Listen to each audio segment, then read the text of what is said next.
சென்னை தேனாம்பேட்டையில் உள்ள அண்ணா அறிவாலயத்தில் திமுக தலைவரும் முதலமைச்சருமான மு.க.ஸ்டாலின் 1-to-1 சந்திப்பில் எழும்பூர் தொகுதி நிர்வாகிகளை தற்பொழுது சந்தித்து வருகிறார். அது தொடர்பான காட்சிகளை பார்க்கலாம். கூடுதல் விவரங்களோடு எம்முடைய செய்தியாளர் பாரி கார்த்திக் இணைகிறார். பாரி, நிகழ்வு குறித்தான முழுமையான விவரங்களை வழங்கலாம். வணக்கம். 2026 சட்டமன்ற தேர்தலுக்கான பணிகளை திமுக துவங்கி இருக்கும் நிலையில் தற்போது 1-to-1 என்ற தலைப்பில் உடன்பிறப்பை வாழ்ந்து தொடர்ச்சியாக ஒவ்வொரு சட்டமன்ற நிர்வாகிகளையும் முதலமைச்சர்கள் அறிவாலயத்தில் சந்தித்து வருகிறார். இதிலும் குறிப்பாக 55வது சட்டமன்ற தொகுதியாக தற்போது எழும்பூர் சட்டமன்ற தொகுதிக்கு உட்பட்ட நிர்வாகிகளை முதலமைச்சர்கள் சந்தித்து வருகிறார்.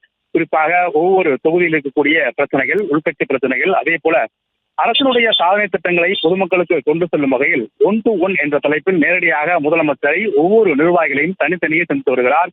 ஒரு சட்டமன்ற தொகுதிக்கு மண்டல பொறுப்பாளர், மாவட்ட செயலாளர் முதற்கொண்டு பகுதி மற்றும் ஒன்றிய கழக செயலாளர் வரை தொடர்ச்சியாக கிட்டத்தட்ட 10 பேர் வீதம் சராசரியாக ஒவ்வொருத்தருக்கும் 10 நிமிடம் வரை மேற்கொண்டு முதலமைச்சர்கள் பேசி வருகிறார். அப்போது அவர்களிடம் பல்வேறு விஷயங்கள் கேட்கப்பட்டு வருகிறது. குறிப்பாக மாவட்டத்தில் இருக்கக்கூடிய உள்கட்சி பிரச்சனைகளை உடனடியாக சரி செய்து அனைத்து இடத்திட்டங்களிலும் மக்களுடைய தேவைகளை உடனடியாக சரி செய்து தர வேண்டும், மக்களை தொடர்ச்சியாக சந்திக்க வேண்டும். அதே போல மக்களை அரசினுடைய சாதனை திட்டங்களை துட்டு பிரச்சாரங்கள் மூலியமாக பல்வேறு விஷயங்களாக கொண்டு போய் சேர்க்கும் வகையில் அரசுடைய சாதனை திட்டங்களையும் ஒவ்வொரு வீடுகளுக்கும் கொண்டு போய் சேர்க்க வேண்டும் உள்ளிட்ட பல்வேறு விஷயங்களை முதலமைச்சர்கள் பேசி வருகிறார். அது மட்டுமல்ல, இதுமுறை கிட்டத்தட்ட 55 சட்டமன்ற தொகுதி நிர்வாகிகளை முதலமைச்சர்கள் சந்தித்திருக்கிறார். முதற்கட்டமாக 100 தொகுதிகளை சேர்ந்த நிர்வாகிகளை முதலமைச்சர்கள் சந்திக்க இருக்கிறார்.